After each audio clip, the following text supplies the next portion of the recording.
আসসালামু আলাইকুম আমার প্রিয় ভাই ও বোনেরা, বাংলাদেশের মানুষ যারা আছি তারা সবাই বলি আলহামদুলিল্লাহ।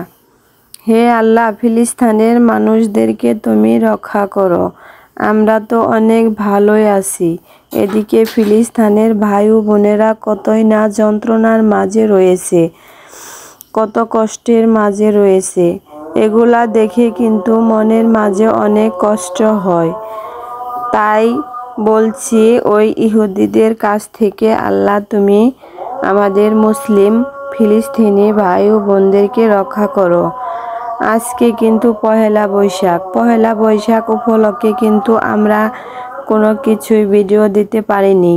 এদিকে আমাদের বাড়িতে ধান চলে আসছে, বিলের ধান কাটা লাগছে, তার জন্যই কোনো ভিডিও দেওয়া হয় নাই, করতে পারি নাই। আজকে আমরা কিন্তু রান্না করব কার্পু মাছ এবং পাঙ্গাস মাছ দিয়ে, দুই ধরনের মাছ দিয়ে সজনে ডাঁটা রান্না করব। তাই আমার বন্ধুদেরকে একটু শেয়ার করব। এদিকে কিন্তু পয়লা বৈশাখ, চারদিকে হই উল্লাস, খুশিতে সবাই মেতে উঠেছে। আমাদের এলাকায় কিন্তু এটা খুব একটা বেশি হয় না।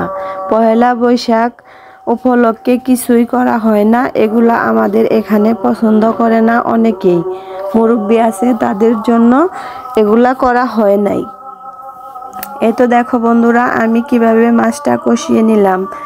দেখতে অনেক সুন্দর হয়েছে, তাই না? খেতেও অনেক সুন্দর হয়েছে। সবাই তো পান্তা ইলিশ খায়, আমরা পান্তা ইলিশ তো খাই নাই। আমরা ইলিশ খেয়েছি, কিন্তু পান্তা ইলিশ নয়। আমরা খেয়েছি কাটা ইলিশ দিয়ে ভেন্ডি ভাজি করে। আর এখানে সজনে ডাঁটাটা রেডি করে নিচ্ছি। এই তো দেখো কত সুন্দরভাবে সজনে ডাঁটাটা হয়ে আসছে। এখন কিন্তু নামিয়ে নেব। আমার রান্নাটা শেষ, তাই তোমাদেরকে একটু দেখিয়ে দিলাম। দেখো কত সুন্দর ভিউ চলে আসছে, আর উপর দিয়ে সুন্দর সুন্দর ধোঁয়া উঠতেছে। কে কে সজনে ডাঁটা খাবে আমাদের বাড়ি চলে এসো। আল্লাহ হাফেজ বন্ধুরা, ভালো থাকবা এবং বেশি বেশি